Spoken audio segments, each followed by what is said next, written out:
Wala nang matitirang kusing para sa'yo. Pagkatapos ng diborsyo, hinarangan ng biyenan ko ang lahat ng card na nasa pangalan ko. Pero nanatili akong tinang. Itinanong nila sa akin kung bakit hindi ako umalis ng mas maaga. Kung bakit ako nagtiis ng husto hanggang sa mawala ang sarili ko. Numiti lang ako. Dahil may mga sugat na hindi dumadaloy ang dugo, pero unti-unting inuubos ang ating kaluluwa. Hanggang sa hindi na natin makilala kung sino ang nasa harap ng salamin. Akala nila ay nabali na nila ako. Akala nila ay guguho ako sa bahay na iyon na puno ng pressure. Pero nagkakamali sila. Noong araw na lumabas ako sa pintuang iyon nang walang bit-bit kundi ang sarili ko, sabi ng mga tao ay nawala ang lahat sa akin. Pero alam ko na iyon, ang araw na nakuha ko ang lahat, ang pagiging ako. Hindi na ako asawa ng kung sino o manugang ng kung sino. Ako ay ako. At paano magsisimula ang pagbangon mula sa abo ng isang babaeng nasa edad 40? Samahan ninyo ako sa pagpapatuloy ng paglalakbay na ito. Ang tunog ng isang bagay na malakas na humampas sa ibabaw ng mesa na gawa sa salamin ay nagpagulat sa akin, na parang may biglang gumising sa akin mula sa isang mahabang tulog ng maraming taon. 3 ATM card ang umikot ng ilang beses. Nagkabanggaan at humantong na nakahiga doon, malamig at lantad, gaya ng kapalaran ko sa sandaling ito.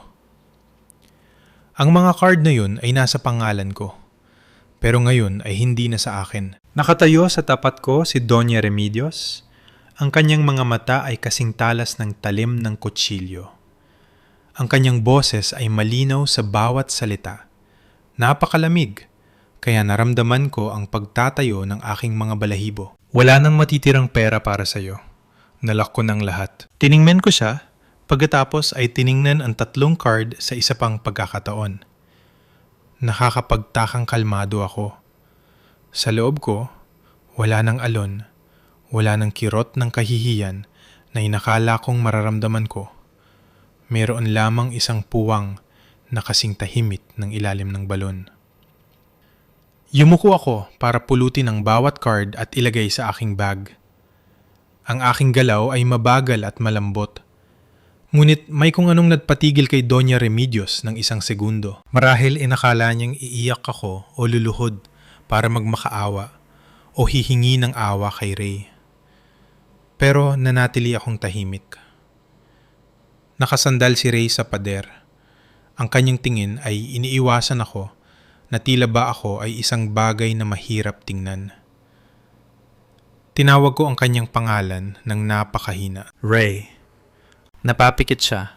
Gumalaw ang kanyang mga labi, pero wala siyang nasabi. Direkta akong nagtanong. Ang boses ay kasing hina ng hanging dumaan sa pasimano. Alam mo ang tungkol dito nun pa? Tumang mo siya. Napakaliit ng tango na kung hindi ko titingnang mabuti ay iisipin kong may pinupulot lang siya. Isang tango na nagpasikip sa aking dibdib. Hindi dahil sa gulat, kundi dahil kinumpirma nito ang matagal ko nang nararamdaman. Nawala ko na siya bago pa man gumuho ang pagsasama-sama naming ito. Naggurugrudo ang mga braso ni Doña Remedios at lumapit pa ng isang hakbang. Ang kanyang high heels ay tumutunog sa tiles, isang tunog na tuyo at nakakapangilabot. Hindi ka na bahagi ng pamilyang ito. Simula ngayong araw, ayaw ko nang makitang tumapak ka rito kahit kailan. Huwag kang umasang magbibigay ako ng limos. Ngumiti ako, isang ngiting nagpataas din ng balahibo ko sa likod. Hindi ngiti ng pagsuko, kundi ngiti ng isang taong sa wakas ay nakakita na sa katotohanan. Hinila ko ang maliit na maleta na nasa tabi ng sofa. Nang gumulong ang mga gulong nito sa sahig, ang langit-ngit na yon ay tila huling hangganan sa pagitan ko at ng bahay na ito. Tumayo ako, inayos ang strap ng bag at lumingon kay Ray. Ang kanyang mga mata ay puno ng pagod, Pero wala ni isang bakas ng pagnanais na pigilan ako. Walang pag-ibig, walang pagmamahal, walang responsibilidad, tanging kawalan. Itinanong ko ang huling tanong para lang malaman kung wala akong nalampasan. Kaya, gusto mong umalis na ako, tama? Tumingin si Ray sa sahig.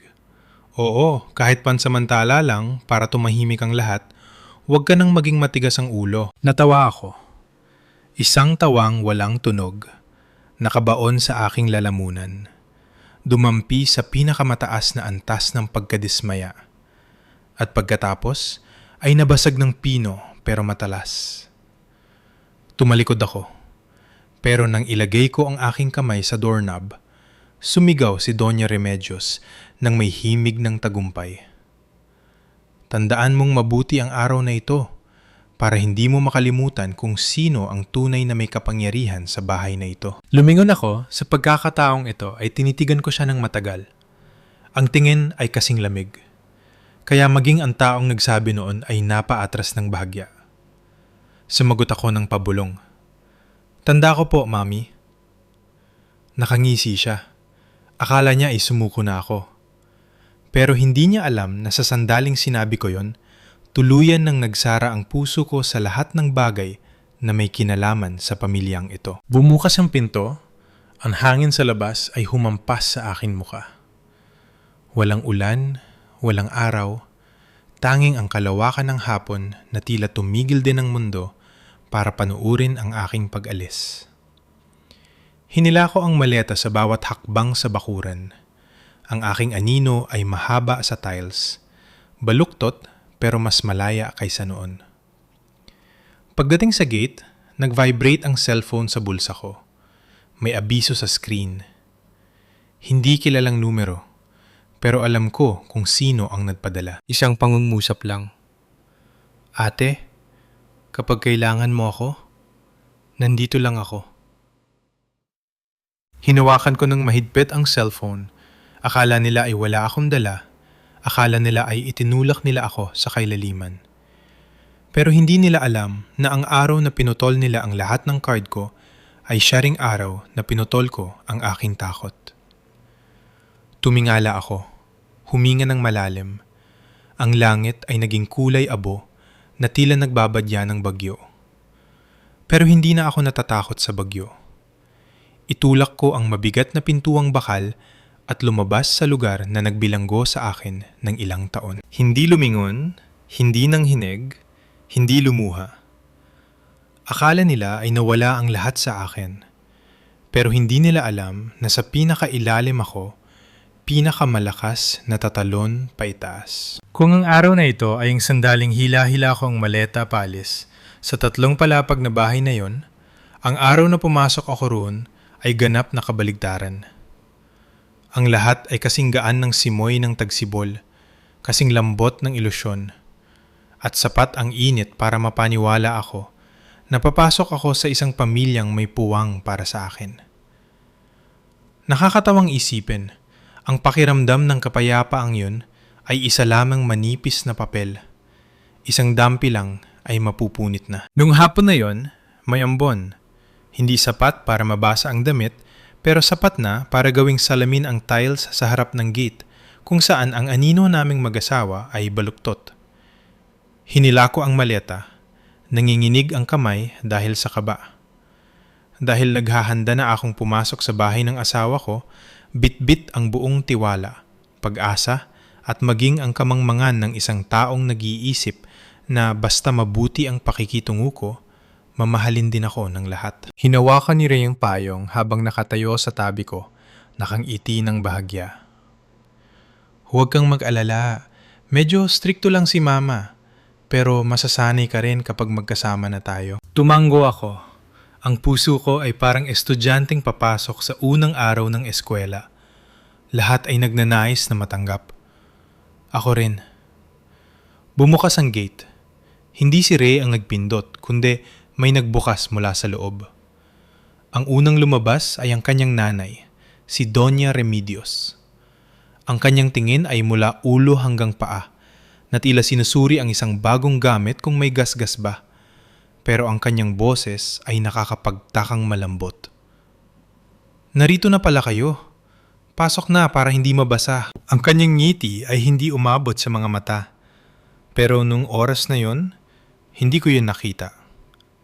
Ang nakita ko lang ay isang malugod na pagtanggap. Pagpasok sa pinto, ang sala ay malawak at magarbo. Pero ewan ko kung bakit walang init ng tao. Nakatayo ako sa gitna ng bahay na tila ba nasa loob ng isang showroom. Walang kahit anong init. Pero pinagsabihan ko ang sarili ko, baka dahil bago pa lang ako.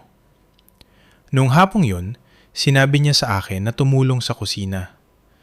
Ang kusina ay kintab na kintab, kaya hindi ko alam kung saan ilalagay ang sangkalan sa takot na madumihan ito.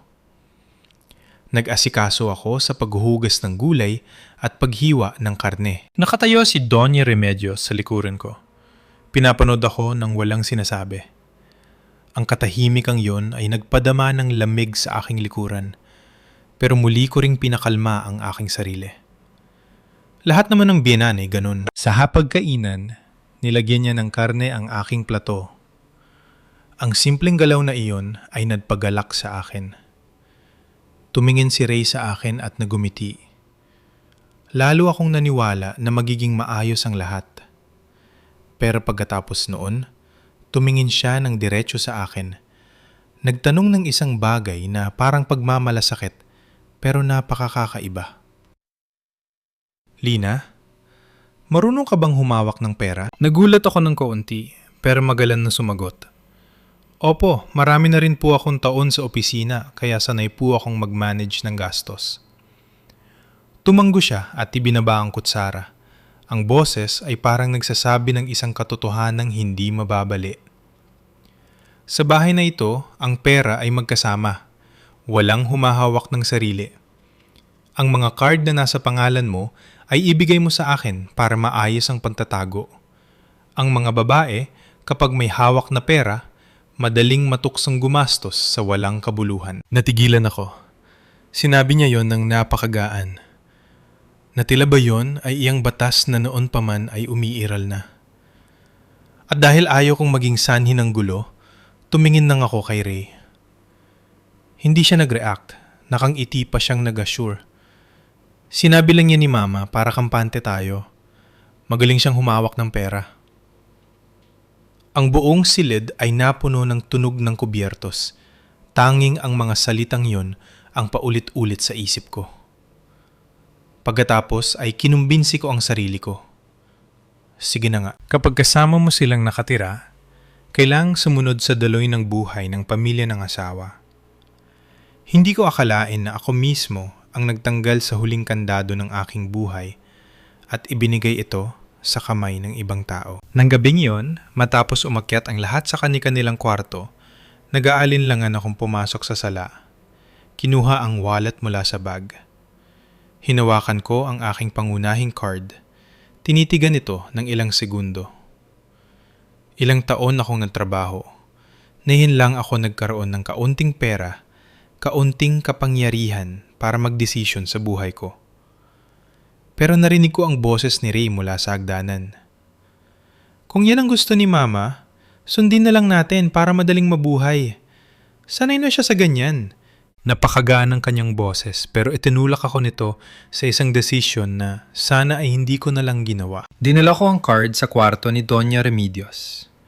Nag-aayos siya ng gamit sa aparador. Iniabot ko ang card. Nakayuko ang ulo. Pinapaabot ko po. Itago niyo na lang. Kinuha niya ito agad. Ang galaw niya ay napakabilis kaya napahinto ako. Inilagay niya ito sa drawer at kinandado gamit ang susi. Mabuti, sa bahay na ito walang usapang pera na nakakalat. Basta masunurin ka lang, ayos na. Ngumiti ako pero mabigat ang puso ko.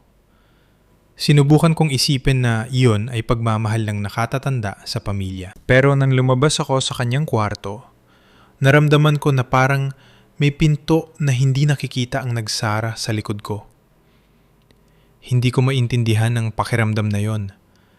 Alam ko lang na pinatayo nito ang aking balahibo. Sa mga sumunod na araw, lalo siyang naging mabait sa panlabas. Kung minsan ay binibilhan ako ng bagong damit, pinupuri ako ng ilang salita. Masaya ako sa punto na hindi ko napapansin na hindi niya kailanman pinalalampas ang bawat maliit na galaw ko. Sinusubaybayan niya ang paghuhugas ko ng plato. Pinapanood ang pagpupunas ko ng mesa. Pinagsasabihan ako kung paano mangtiklap ng gamit ayon sa gusto niya. Akala ko normal lang yun. Dahil ang akala ko, lahat ng nanay ay gusto ang manugang na sumusunod. Ang hindi ko namamalayan, simula nang ibigay ko ang unang card, nagsimula na siyang masanay sa pagkontrol sa lahat ng bagay na may kalaman sa akin, unti-unti. Isang araw, balak kong bumili ng facial cream dahil wala na akong cash sa wallet, kaya tinanong ko si Ray. Mahinahon siyang nagsalita, pero tandang-tanda ko ang bawat salita. Kay mama na ang lahat, itanong mo sa kanya. Narinig ko yun at bigla na lang akong napahinto sa loob ng banyo. Isang maliit na bagay, gaya ng facial cream, ay kailangang humingi pa ako ng pahintulot. Kinagat ko ang labi ko, pero muli kong ipinagtanggol ang biyenan ko. Hayaan na lang, biyenan siya. Dapat sumunod sa gusto niya. Hanggang ngayon, kapag iniisip ko, hindi ko alam kung ilang beses ko niloko ang sarili ko para maniwala na ang lahat ay dahil sa salitang pamilya. Sa huling gabi ng alaalang iyon, habang nakaupo sa tabi ni Ray at nanonood ng TV, biglang sumigaw ang nanay niya mula sa kusina. Lina, nasaan ang isa mo pang card? Ibigay mo na rin sa akin para kumpleto. Nagulat ako. Noon ko lang naalala na mayroon pa akong isang maliit na secondary card. Madalang gamitin pero yun na lang ang huling bagay na matatawag kong akin. Tiningnan ko si Ray, nakatutok lang siya sa cellphone, hindi tumitingala. Ibigay mo na para mas madaling i-manage ni Mama. Napakagaan ng salitang iyon, pero para itong batong gumuho sa isip ko. Tumayo ako, hinalugug ang wallet, pawis na pawis ang kamay. Paglabas ko, rinig na rinig ko ang tibok ng puso ko na parang gustong kumawala sa dibdib. Nung oras na yun, ibinigay ko ang card nang hindi tumitingin sa kanyang mga mata. Dahil sa kailaliman ng aking puso, nagsimula na akong matakot. Pero ang takot na yon ay agad kong itinago sa likod ng isang hangal na pangungusap na maraming babaeng gaya ko ang madalas sabihin sa sarili. Biyenan ko naman siya, huwag nang palakihin ang gulo. Hindi ko akalain na ang maliit na desisyong iyon ang kukuha sa huling kalayaan ko. Hindi ko alam kung naranasan niyo na rin ang gaya sa akin. Alam mong hindi na tama, pero naniniwala ka pa rin dahil sa dalawang salitang pamilya. Pagkatapos ng unang ilang linggo na inakala kong mapayapa, nagsimulang maligaw ang lahat ng hindi ko namamalayan. Ang 3 palapag na bahay na yon ay tila naging isang malaking kulungang bakal na dahan-dahang nagsasara sa paligid ko. At ang may hawak ng susi ay walang iba kundi si Doña Remedios. Isang umaga, hindi pa ako tapos mag-inat nang marinig ko na ang kanyang boses mula sa kusina. Lina, bumaba ka na rito? Sa bahay na ito, walang ugaling natutulog hanggang tanghali. Nagmadali akong bumaba. Mahapdi pa ang mata dahil sa puyat. 6:00 pa lang ng umaga. Tiningnan niya ako mula ulo hanggang paa. Ang mukha niya ay puno ng inis na tila bahiyang-hiya siya sa akin. Ang manugang sa bahay na ito dapat gising na bago pa sumikat ang araw. Ngayong umaga, huli ka ng 10 minuto. Yumuko ako. Sorry po, Mami. Medyo ginabi po kasi ako ng paglilinis kagabi. Agad siyang sumabat ng matalimang boses. Sa bahay na ito, walang nangangailangan ng dahilan. Ang salitang iyon ay napakalamig, kaya napahinto ako. Bumaba si Ray mula sa taas. Nakita ang mukha ko at kumunot ng bahagya ang noo bago tumalikod. Tiningnan ko siya na parang humihingi ng tulong, pero isa lang ang sinabi niya. Huwag mo nang inisin si Mama. Mumiti lang ako, kahit parang may nakabara sa lalamunan ko. Ano bang nagawa ko kundi ang magising ng huli ng 10 minuto? Pero yun pa lang ang simula. Sa kusina, lahat ng galaw ko ay nasa ilalim ng kanyang kontrol. Naguhugas ako ng karne. Nakatayo siya sa mismong likuran ko. Sinisilip ang bawat daliri ko. Diyos ko, paano ka ba maghugas at tumatalsik ang tubig sa kung saan-saan? Punasan mo agad! Nagatubili akong sumunod. Pagkalipas ng ilang minuto, sabi niya uli, "Bakit hindi mo nilinis ng maayos ang gulay? May dilaw na dahon pa riyan o? Sa susunod, tignan mo ng mabuti." Mahina akong sumagot. "Opo, akala ko po kasi nalinis na lahat." Ibinaba niya ang basket sa mesa. Mahina lang pero masakit sa pandinig na parang sinampal ako. Ang manugang sa bahay na ito hindi pinapayagang sumagot. Napahinto ako. "Opo, gusto ko lang po sanang linawin." "Huwag nang magtanong," sagot niya agad. "Ang sinabi ko ang tama, sundin mo na lang." Nakatayo si Ray sa tabi ng refrigerator. Narinig ang lahat pero nagkunwaring naghahanap ng tubig na parang walang nangyayari. Tiningnan ko siya. Ang aking mga mata ay nagsusumamo na sana ay may sabihin siyang pabor sa akin pero mabilis siyang lumabas ng kusina. Ganon siya lagi. Bawat antas ng tensyon, iniiwasan niya na parang umiiwas sa apoy. Tanghalian nang ilabas ko ang pagkain sa mesa. Tiningnan niya ito at humalinghing ang ilong. "Bakit tabingi ang pagkakalagay mo ng mga plato at kubyertos? Napakapangit ng panlasa mo sa ayos. Paano mo tuturuan ng mga anak mo balang araw?" Inayos ko agad. "Opo, sorry po mami. Aayusin ko po." Sabi niya agad. "Wag na, hayaan mo na riyan." Pero ang kanyang boses ay pulo ng pangmamaliit kaya uminit ang aking mga tainga. Nagsimula akong mapagtanto na kahit ano ang gawin ko, mali. Kapag hindi tama ang oras, mali. Kapag hindi tama ang paraan, mali. Kapag hindi ayon sa gusto niya, malaking pagkakamali. At si Ray, ang taong dapat sana ay aking sandigan, ay laging nagiging parang anino. Isang gabi, tinanong ko si Ray ng mahina habang naghahanda kaming matulog. "Sa tingin mo ba medyo strikto si mama sa akin?" Bumuntong hininga si Ray na parang iniisturbo ko siya. "Masyado kang sensitibo. Sinasabi lang yun ni mama para sa ikabubuti mo. Aling nanay ba ang hindi nagmamahal sa manugang?" Natawa ako. Isang tawang kasing yipis ng sinulid na muntik ng maputol paglabas sa bibig. Nagmamahal, pero sinisilip ang bawat hininga. Nagmamahal, pero laging sinasabing wala akong magawang tama. Nagmamahal, pero ang bawat salita ay parang kutsilyong humihiwa sa puso ko. Pero nanatili akong tahimik. Ewan ko kung bakit nung oras na yun ay ayaw ko nang makipagtalo. Natatakot ako na kapag sinabi ko ang lahat, ituturing akong taong sumisira sa katahimikan ng pamilya. Kinabukasan, may nangyaring hindi ko makakalimutan. Tinawag niya ako sa sala. Sa mesa ay may notebook ng listahan ng gastos.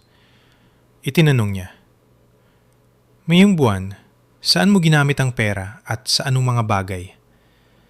Nagulat ako. "Wala naman po akong pinaggastusan, mami. Nandito lang po ako sa bahay." Inabot niya ang notebook sa akin.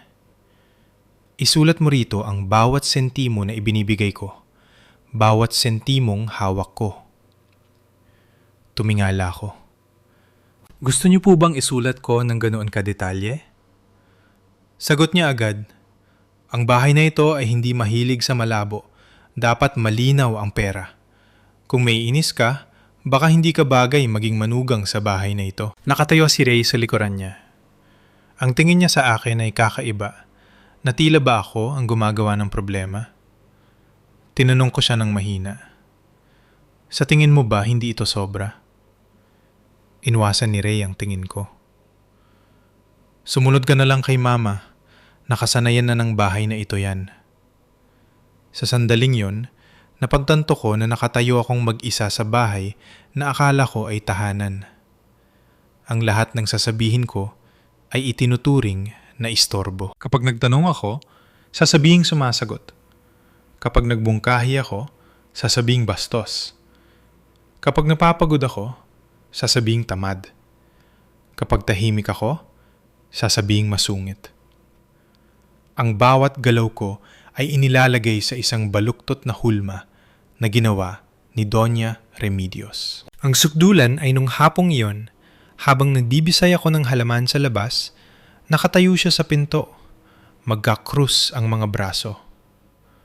Mali ang pagkakasampay mo rito. Yuluwag ang balikat ng barang na ito. Aralin mo uli mula sa simula.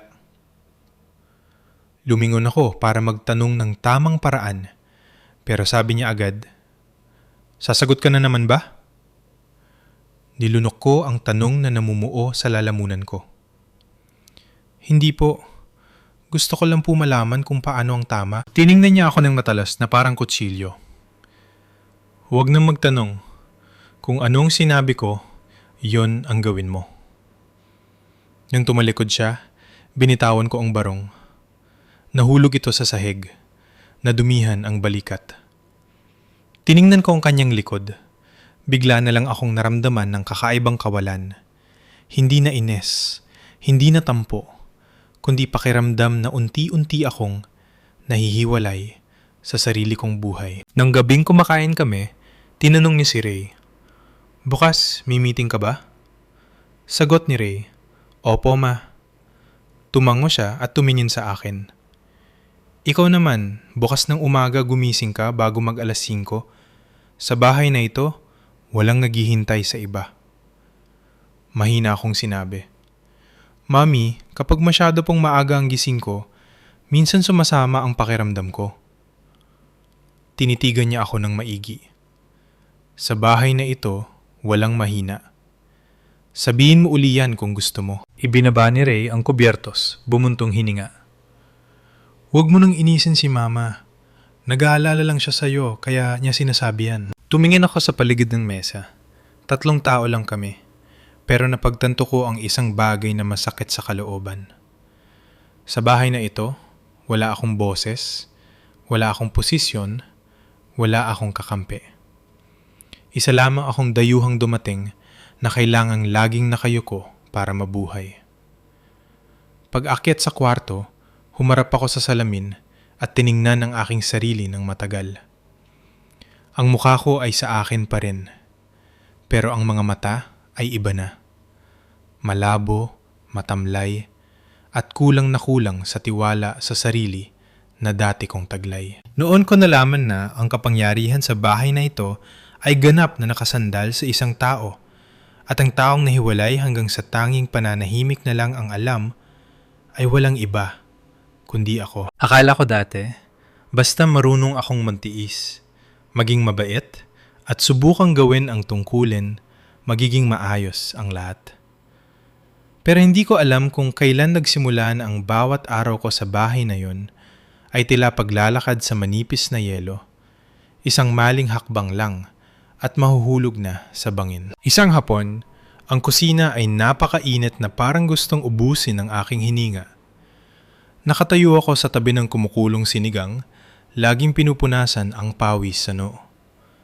Nakatayo naman si Doña Remedios sa may pinto ng kusina, magkakrus ang braso. Mula sa malayo ay pinapanood ang bawat galaw ko na parang isang supervisor na naghihintay ng mali. "Bakit ganun ang amoy ng niluluto mo? Masyadong maasim. Paano yun kakainin ng tao?" Hindi pa ako nakakasagot. Nagpatuloy na siya.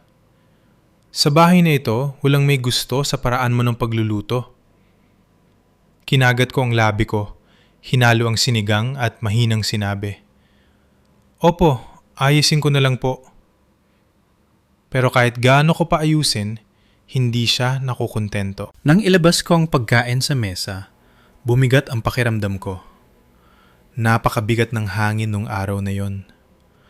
Nakaupo si Ray doon, pero ang isip ay tila lumilipad kung saan. Laging nakayuko sa cellphone. Umupo na rin si Doña Remedios. Walang emosyon ang muka, pero ang mga mata ay kasing talas ng kutsilyo na naramdaman ko ang paghapdi ng balat ko. Nagsimula ang kainan sa katahimikan. Pagkatapos ay sinundan ng malalim na buntong hininga niya, mahaba at mabigat na parang isang sentensya. Lina, tumingin ka rito, may sasabihin ako. Ibinaba ko ang kubyertos, nanginginig ang kamay. Tumingin siya ng diretso sa akin.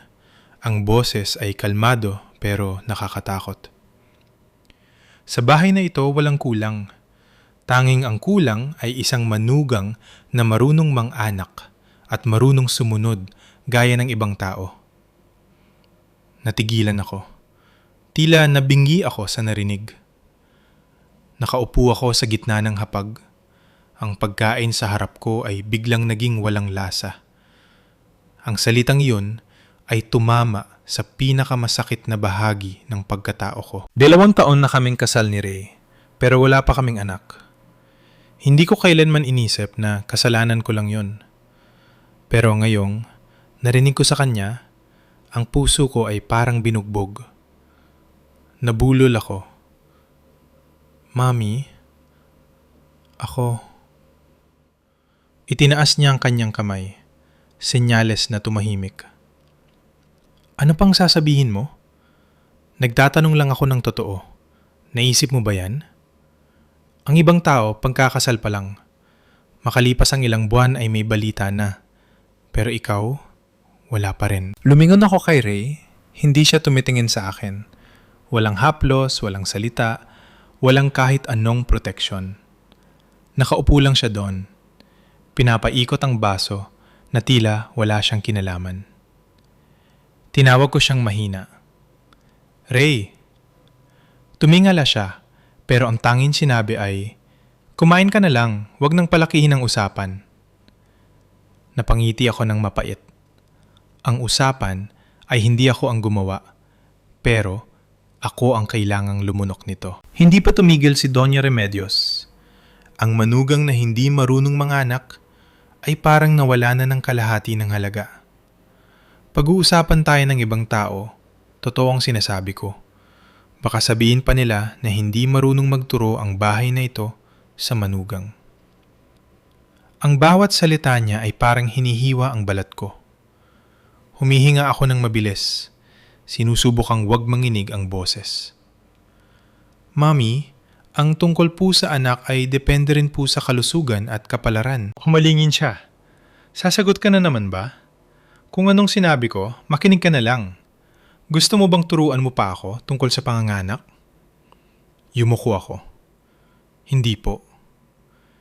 Pero sa loob ko ay parang may apoy na nagliliyab, nakabara sa ilalim ng aking dibdib.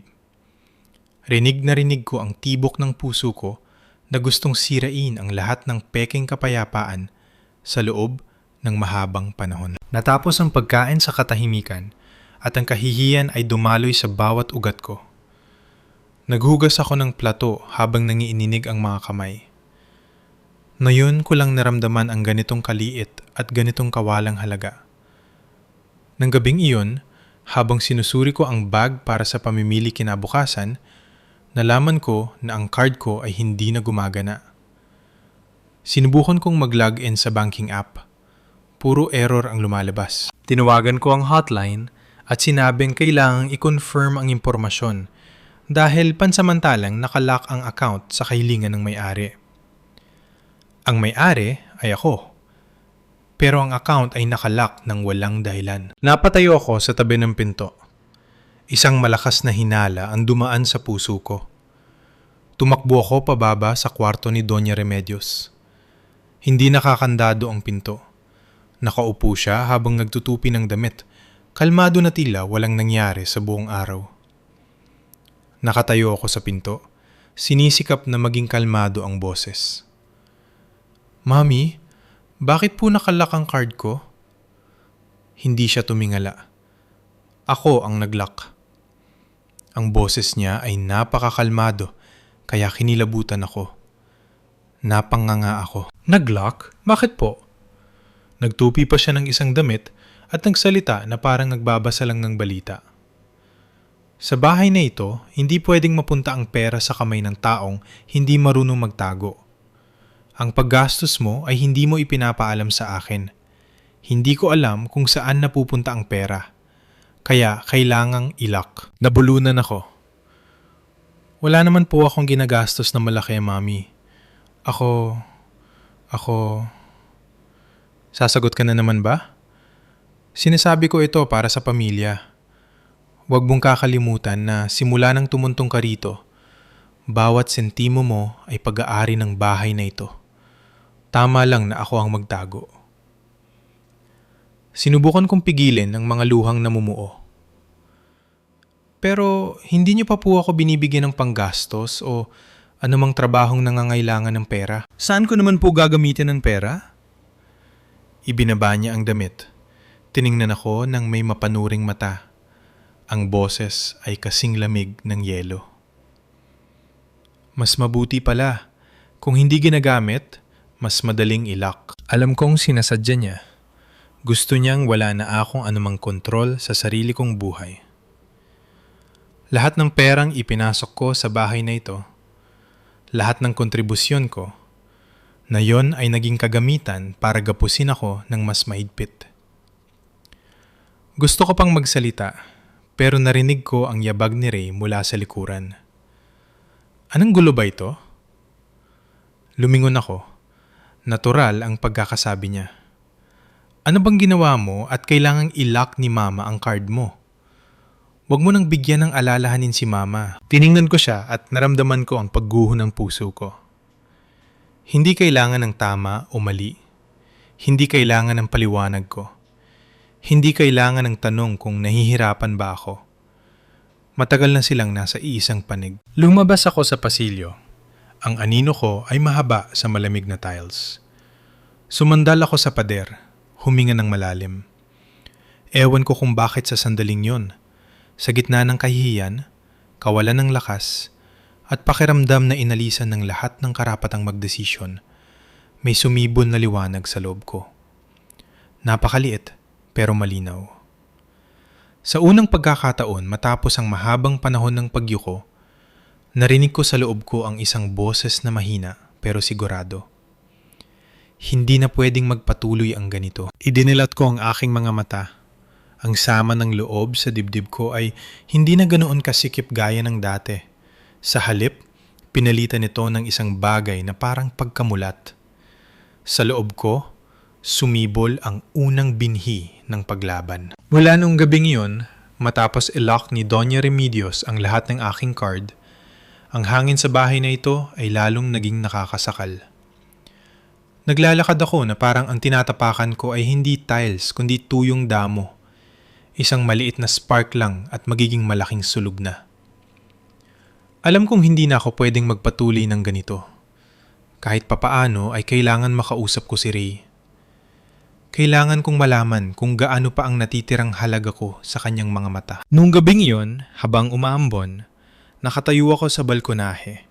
Ang dalawang kamay ay nakahawak ng mahigpit sa malamig na rehas. Sa loob ng kwarto, nakahiga si Ray at nanonood ng basketball.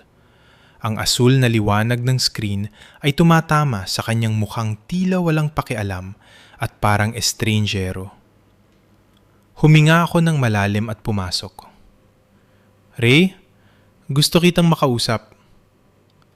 Pinatay niya ang TV pero hindi bumangon. Sige, magsalita ka. Ang kanyang boses ay napakakalmado, kaya nanginig ako. Nasaan na ang dating pagmamahal? Nasaan na ang dati niyang pag-aalaga? Umupo ako sa gilid ng kama, humarap sa kanya. Hindi mo ba nakikita na sobra na ang pakikitungo ni Mama sa akin? Kumunot ang noo ni Ray.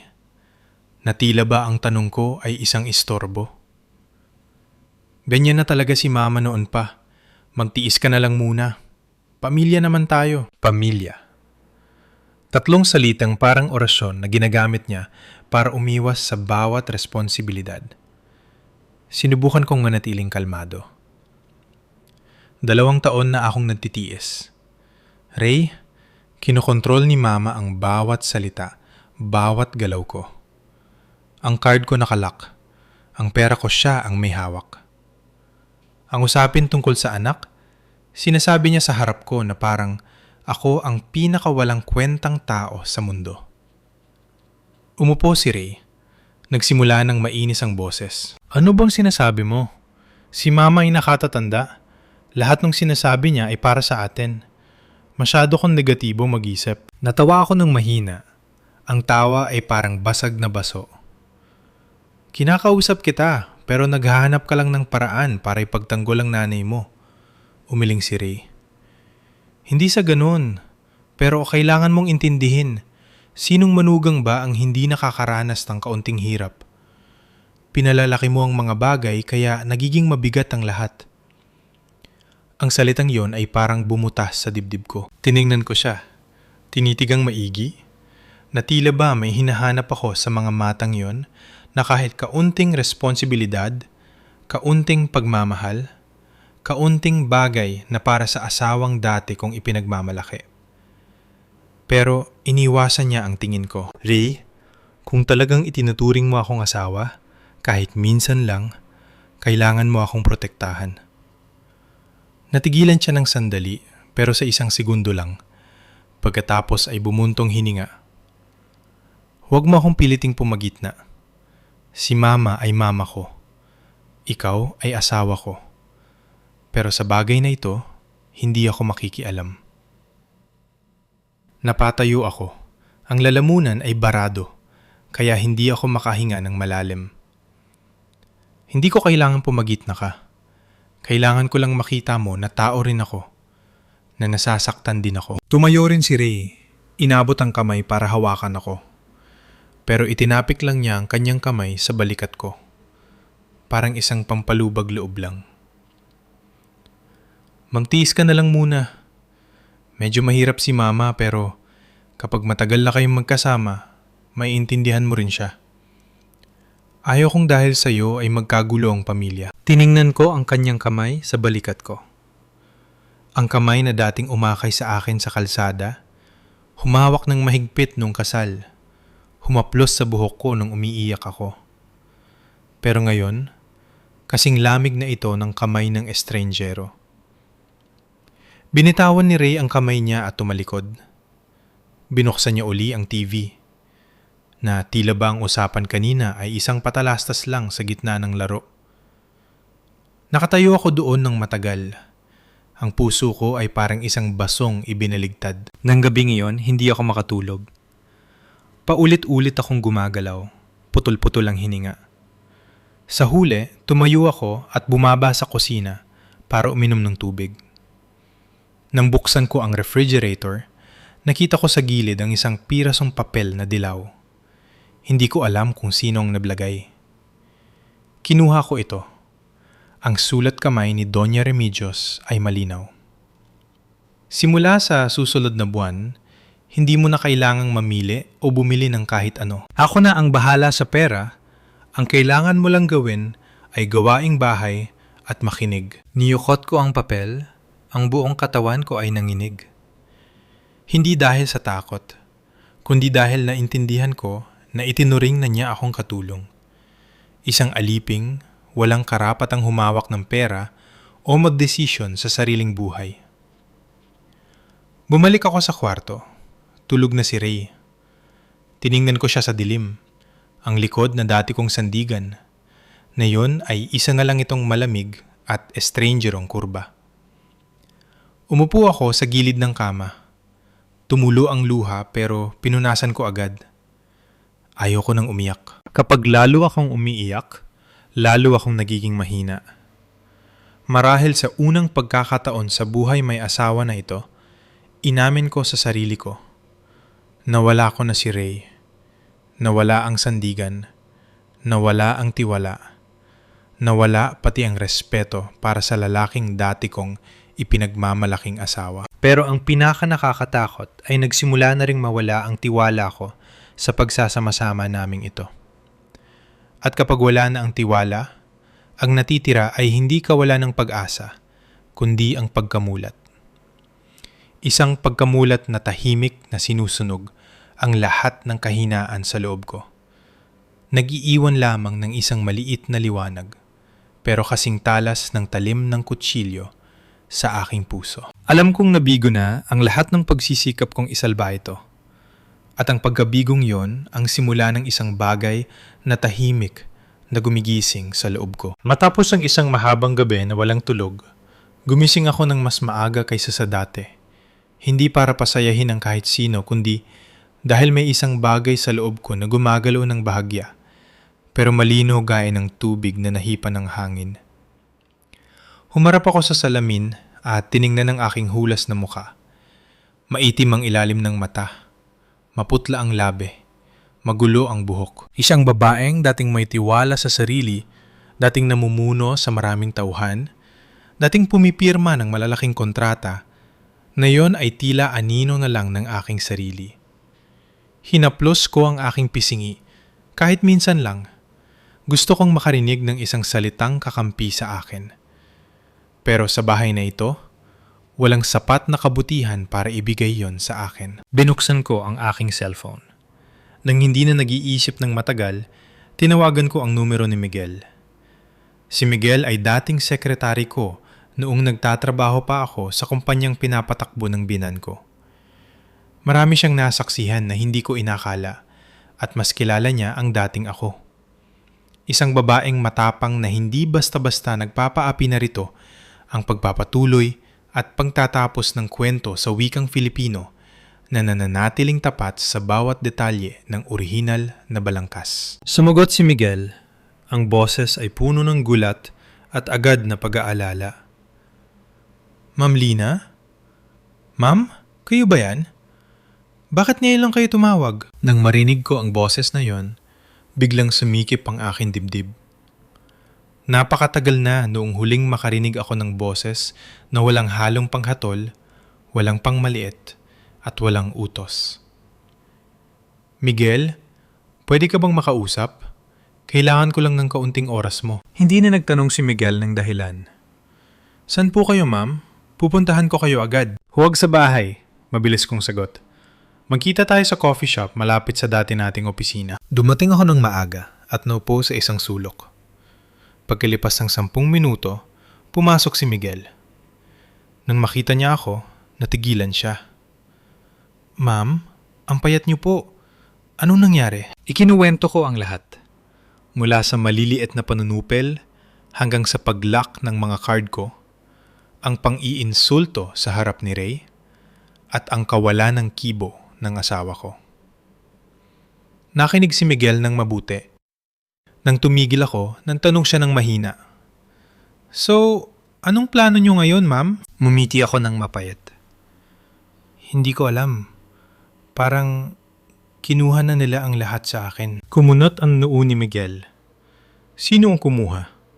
Ma'am Lina, nakalimutan niyo na ba? Ang alin? Hindi niyo ba naalala na may malaking shares pa kayo sa kumpanya? Founding shareholder kayo, ma'am. Walang pwedeng humipo sa pag-aari niyo at walang may karapatang itago sa inyo ang katotohanan. Natigilan ako. Ang mga salitang iyon ay parang isang malakas na sampal na nagpagising sa akin. Pero akala ko dahil wala na ako sa posisyon, si Mami na ang may hawak ng lahat. Natawa si Miguel, pero tawang walang saya. Pinapatakbo lang ni Doña Remedios ang kumpanya dahil nag-leave kayo.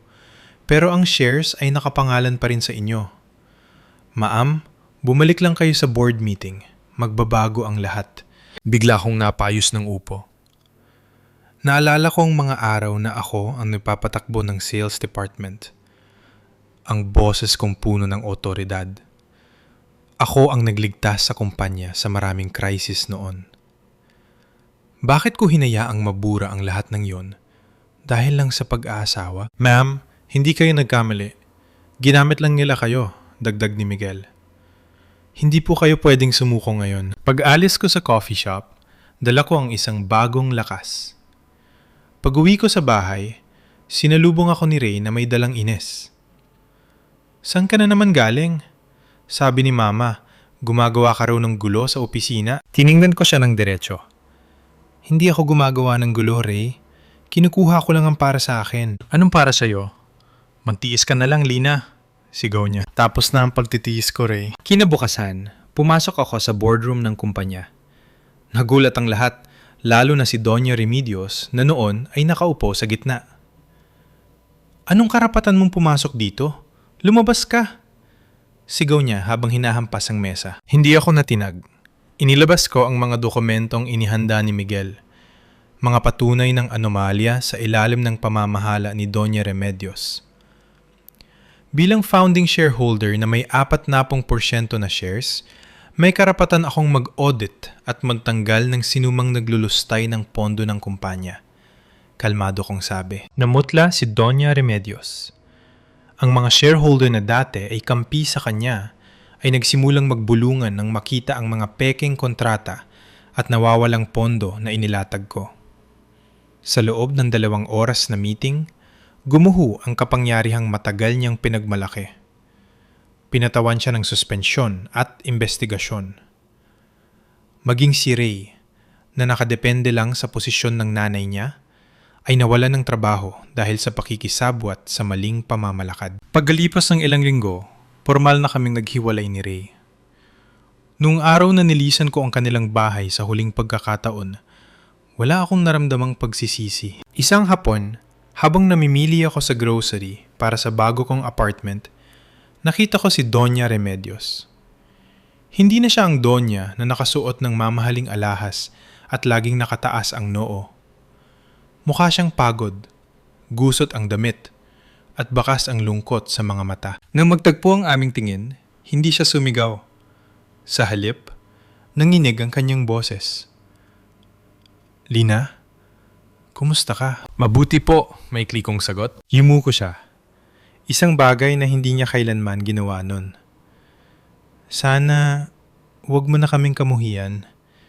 Minsan sa sobrang takot natin mawala ang kontrol, hindi natin namamalaya na tayo na pala ang sumisira sa sarili nating pamilya." Hindi na ako sumagot. Nagpatuloy ako sa paglalakad. Hindi dahil sa galit ako, kundi dahil wala na siyang kapangyarihan sa emosyon ko. Ngayon, nakatayo ako sa sarili kong opisina sa bagong kumpanyang itinayo ko. Pinapanood ko ang paglubog ng araw sa lungsod. Hindi pala totoo na kapag nasa edad 40 ka na ay huli na ang lahat. Sa katunayan, dito palang nagsisimula ang tunay na buhay. Nawala sa akin ang asawang hindi ako kayang ipagtanggol. Nawala ang pamilyang hindi ako itinuring na tao. At nawala ang kayamanang galing sa panunupil. Pero nakuha ko ang aking kalayaan, ang aking dangal, at ang aking sarili. Ang pagbangon mula sa abo ay hindi madali, pero ito ang pinakamasarap na pakiramdam sa mundo. Ngayon, wala na akong takot sa bagyo, dahil alam ko na kung paano lumipad sa gitna nito.